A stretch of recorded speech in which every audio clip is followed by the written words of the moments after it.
So listen to the first 7 words of Jesus in this episode today. He says, "For the kingdom of heaven is like." Now, all of us probably have our own expectations about how he's going to finish that sentence. For the kingdom of heaven is like. But the reason Jesus is explaining it to his disciples today is because they have completely misunderstood it.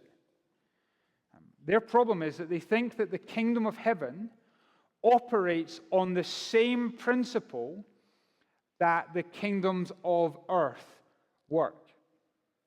But Jesus is going to tell us a story, a parable, to show them that the principle that's at the heart of the kingdom of heaven is actually the complete opposite of the principle that is at the heart of the kingdoms of this world. Let me show you the principle, and then we're going to work it. Look at the end of last week's episode, chapter 19, verse 30. Here's the principle Jesus says is at the heart of the kingdom of heaven. Chapter 19, verse 30. "But many who are first will be last, and many who are last will be first." Now that principle comes again in today's episode. Look at chapter 20, verse 16. He says it kind of the other way around. "So the last will be first, and the first will be last." So for Jesus, the King of the kingdom of heaven, he says that this is the principle on which his kingdom works. This is what he's schooling us in, and he's got to school us in it because it is the opposite of everything that we have lived and learned on earth. If you think about what principle governs the kingdoms of the earth, what principle governs Gracemount, it's there are a few who are first, and then there's many who are last, who stay last. That's the principle, isn't it? The first are first, the last are last. So who's first? The ones who've got everything. The ones with the most cash to go on the nicest holidays. The ones who are dressed in Stone Island jumpers or wear the Montrex tracksuits. The ones who are first, foremost, and followed. They're in the category of people that people put as they're deserving. Maybe a little bit like the rich young man that we met last week. They're first. And who's last? The ones who've got nothing. The ones with the most drug debt. The ones with the crushing burdens. The ones escaping horrible trauma. The ones living amongst mounting mess. Those who are least, last, and lost. In the category of the undeserving. Maybe like the little children that we met last week. The first are first, and the last are last. That's the very simple principle that the kingdoms of the world operate on. There is a pecking order. There's a food chain. That's the system.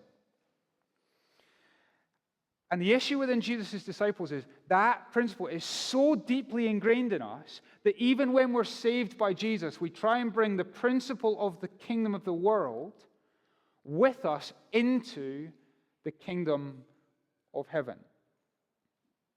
Which is why today Jesus is bringing his disciples and bringing us into his school in order to expel this principle from us. He's going to tell us a story. And the point of this story is to extract the principle of the world and to establish his principle of the kingdom of heaven in us. I'm going to give you the story in a sentence summary, and then we're going to scroll through it. So if you're taking notes, here's the summary. The kingdom of heaven is not for the first getting what they graft for, but about the last getting what he generously gives. That's the story in a sentence summary. The kingdom of heaven is not about the first getting what they graft for. It is about the last getting what he generously gives. Let's run this story. Have a look at verse 1. For the kingdom of heaven is like a landowner who went out early in the morning to hire workers for his vineyard. He agreed to pay them a denarius, it's the currency of the day, and he sent them into his vineyard. Now that is a very simple setup for the story. It's 6 a.m., and you get this squad of day laborers who are employed and promised a denarius, which was the kind of the wage for a day laborer, and they're getting it cash in hand. Starting at 6, 12-hour shift, finishing at 6. a denarius for a day. Look what happens in verse 3. About 9 in the morning, he went out and saw others standing in the marketplace doing nothing. He told them, "You also go and work in my vineyard, and I will pay you," clock this phrase, "whatever is right." And so they went. So there's one crew who have kicked off at 6. Here's another group of guys starting 3 hours later at 9 o'clock for what will be a 9-hour shift, ending the day at 6 o'clock as well.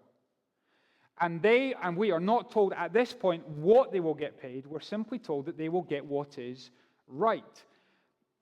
If you do the math, you're probably going, well, if 12 hours gets a denarius, 9 hours will probably get 3/4 of a denarius. That would be right. Correct? Okay, keep going. Verse 5. He went out again about noon and about 3 in the afternoon and did the same thing. So you've now got 2 more groups. There's the 6 a.m. start, the 9 o'clock start, the 12 o'clock start, and the 3 o'clock start. So now you've got people working all different kinds of shifts, and you're going, okay, I think I'm working out the math. Verse 6. About 5 in the afternoon, he went out and found still others standing around. He asked them, "Why have you been standing here all day doing nothing?" "Because no one hired us," they answered. He said to them, "You also go and work in my vineyard." Now, I think, by the way, the impression you're meant to get of this landowner is that he's a proper good lad. These day laborers were bottom of the barrel guys. If you were a slave, you had more job benefits, more job security than a day laborer. A day laborer, you've got no contract, you've got no sick days, you've got no holiday days, you've got no social welfare, and so if you don't get work, your family don't eat. You are bottom of the barrel. They're like the little children of last week. It's not just sitting around doing nothing, but therefore, if they're doing nothing, they've got nothing. But here's a landowner who's actively going out to sort guys out, giving them a graft so they could get their families a scran. He is a good lad. Agreed? Verse 8. When evening came, the owner of the vineyard said to his foreman, "Call the workers and pay them their wages, beginning with the last ones hired and going on to the first." The workers who were hired in 5 in the afternoon came, and each received a denarius. How are you feeling if you're one of the boys that started at 5 and did an hour's labor? You're buzzing, right? You're not just thinking, right, this guy's not just a good guy, he's a generous guy. I'm hoping that he employs me again tomorrow. 1 hour's graft, 1 day's wage. But if you're the boys who started at 6 a.m., what are you thinking? You're thinking beauty, aren't you? If he's ended the day paying 1 hour's work with 1 denarius, you're doing the math and thinking, I've done 12, so how much am I getting?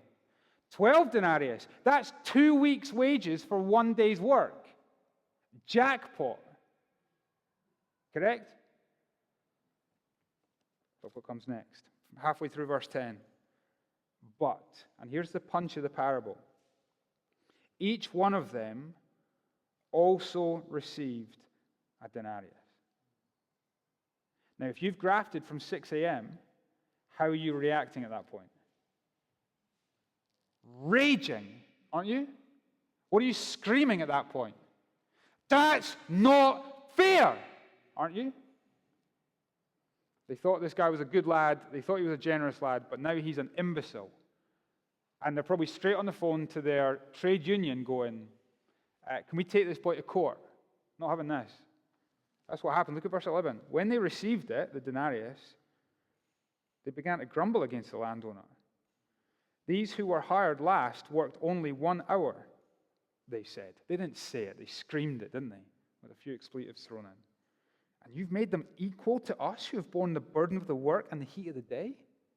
Now, Jesus is a master storyteller. And in telling this story in this way, he is exposing where we still operate on the basis of the kingdom of the world, even when we're now in the kingdom of heaven.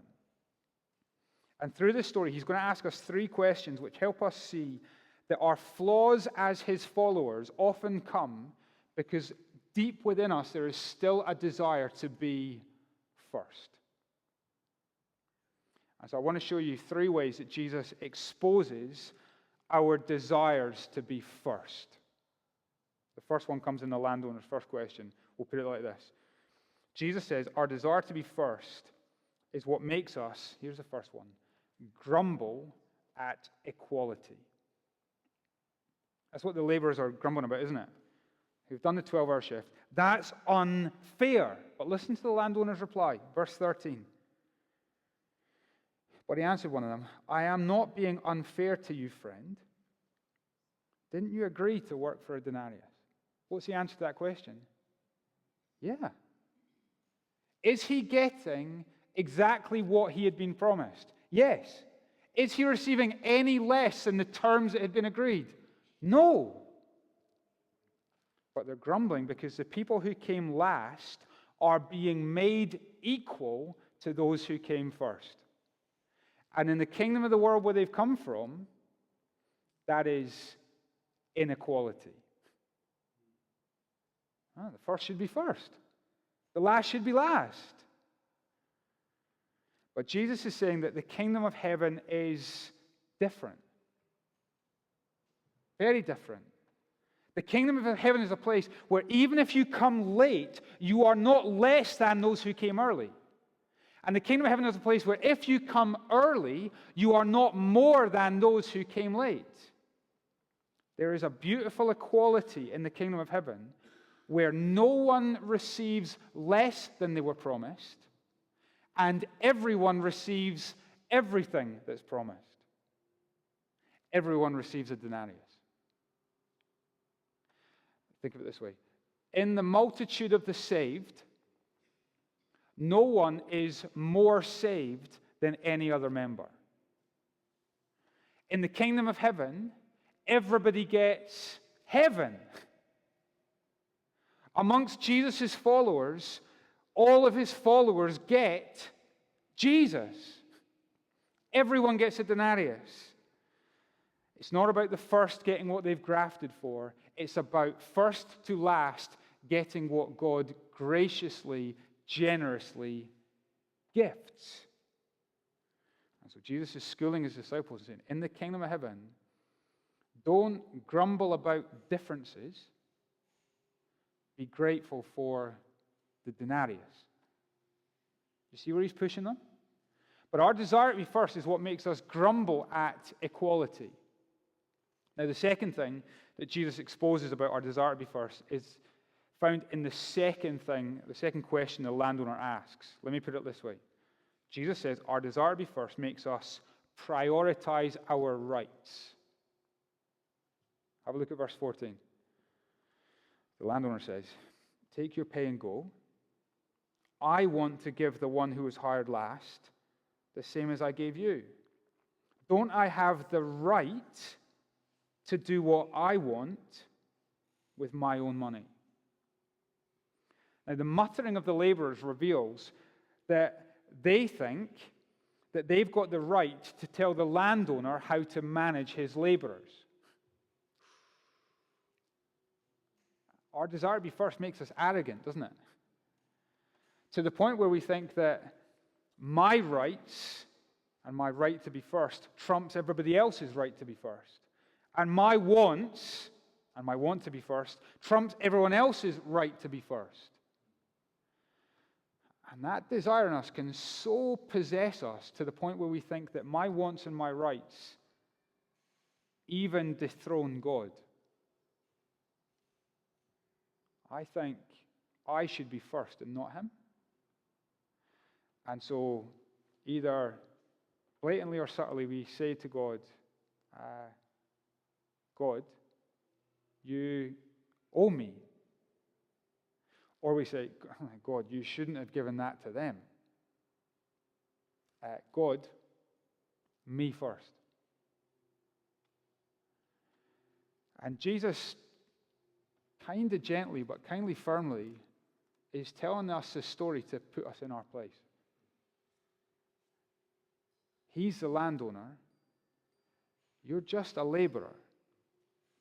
And the difference between him and you is infinitely bigger than the difference between you who started at 6 and they who started at 5. It's not about the first getting what they have grafted for. It's about the last getting whatever God wants to generously give them. It's maybe a slightly stark way to say it, but his land, his money, so his wants and his rights. Wind your neck in, end of. It's hard to hear, isn't it? There's a third thing that Jesus exposes in us, which comes in the third question the landowner asks. Look at verse 15, second half of it. Or are you envious because I'm generous? So our desire to be first makes us envious that God is generous.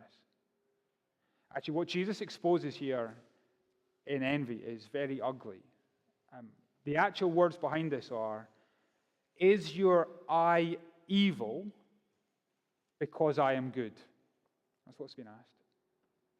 Is your eye evil because I am good? Now, when you're nurtured in a kingdom that lives on the principle of the first will be first and the last will be last, that places a very negative lens across your eyes. When you're schooled in that desire to be first, it degenerates your eyes to become evil. You must have experienced this. So when you see someone else winning, how does it make you feel?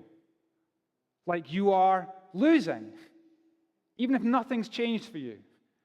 If you see someone else get promoted, how does it make you feel? Like you've been demoted. When you see someone else get blessed, how can it make you feel? Like somehow you've been cursed. When we see people who are first, we can think, I'm last. That's the evil eye. The evil eye that only sees good things as good things if they are my things, and sees good things as evil things if they are someone else's things. You ever found yourself thinking like that? It's the eye that goes, an unemployed day laborer being gifted a day's wage to feed his family. That's evil. No, it's generous. Do you see the difference? But our evil eye sees good towards other people as evil. We need to learn. It's not about the first getting what they've grafted for. It's about God giving the last whatever he generously wants to give. And Jesus lays it out and he says, this is what the kingdom of heaven is like. And if you don't like what it's like, where does that leave you? I think it's quite straightforward to see why Jesus tells Peter this story at this point in the gospel. Because Peter has had loads of that sideways looking, competitive, evil eye. So last week, you can imagine Peter going, Jesus, why are you saying that the kingdom of heaven belongs to little children who have nothing and have done nothing? Because I've done way more than them for the kingdom. Or you can imagine Peter looking to the rich young man and going, Jesus, how can you say of the rich young man that it's impossible for someone to leave everything to follow you when I've left everything to follow you? I've given up loads. But the danger with sideways glances is that it fuels a desire to be first that then comes into a fight to be first. It makes us compare what we've grafted for and create a pecking order within the kingdom of heaven. I wonder if you ever catch your evil eye making those comparisons. Here's me, been here since 9:15, opening up the building first and tidying up last, which has put me last in the queue for church lunch. Evil eye to everyone in the queue in front of me. Or, here's me, living and laboring in a housing scheme, grafting for a little church, when my Christian mates are moving up the property ladder and attending their church like I attend the cinema, just as like a consumer. Evil eye. Or here's me. I was saved when I was young, and I have lived my whole life since then to please Jesus into my retirement, but I'm now a pretty insignificant member of a church that doesn't really get appreciated. And all of a sudden, someone who spent their whole life pleasing themselves gets saved, and the church appreciates them with all this excitement. Evil eye. Or here's me. I've been grafting in this church plant since pre-launch. And there's these people who've come in the last year who now have more opportunities than me. Evil eye. It's so easy, isn't it? As a pastor, it's so easy when you compare yourself to other churches, other pastors, and what they have. And our evil eyes grumble at equality. We prioritize our rights, and we become very envious that God is generous. We're bringing the kingdom of the world's principle and trying to apply it in the kingdom of heaven, and Jesus says, it's not like that. And actually, the tone of this parable is a challenge to us. And so I want to finish by showing us two things that Jesus uses to challenge our desire to be first. Here's the first one. Our desire to be first needs challenged by Jesus' coming to us when we were last. Our desire to be first needs challenged by Jesus' coming to us when we were last. In this story, it's very easy to identify who the landowner is. It's God. But we need to spend time going, who are we identified as? Now, whether you identify as someone who started at 6 a.m. or someone who starts at 5 p.m., what category are we all in? Hired laborers. We're all in the category below the privileges of a slave. We're all in the category of the people who are picking fruit off the vineyard like hundreds of thousands, if not millions, of refugees across this world who are at threat of being deported by Trump. That's the category Jesus places us in. We love to think we're something. We're nothing. We love to think we've got something. We've got nothing. And Jesus is saying to us, most of our problems start when our sideways evil eye thinks that we deserve more than a denarius. And we need to stop and go, if Jesus gives me what I deserve, he doesn't give me cash in hand. He casts me to hell. I'm the day laborer who has hired myself out to all kinds of evil. It is amazing that Jesus would come to me and offer me anything.